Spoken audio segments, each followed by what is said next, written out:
Okay, so what are the costs of running an authentication service?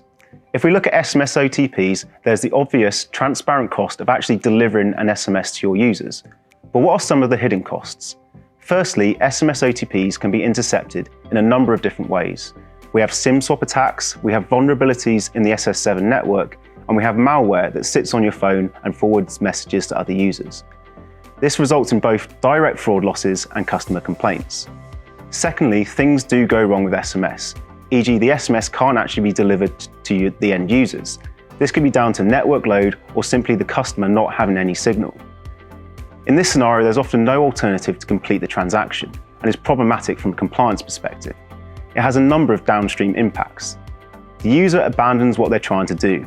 This is bad for merchants because no goods are purchased, and bad for issuing banks because no interchange fees are given.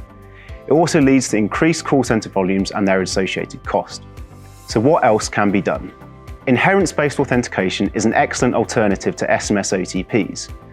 Everyone knows about biometric-based approaches like facial recognition, but these impact the user experience and have privacy challenges.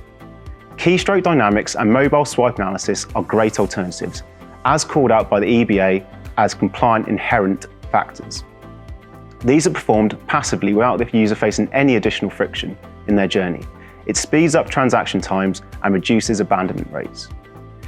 If we look at a real-world example around this, a lot of organizations are adding SMS OTPs to their login process to achieve strong customer authentication.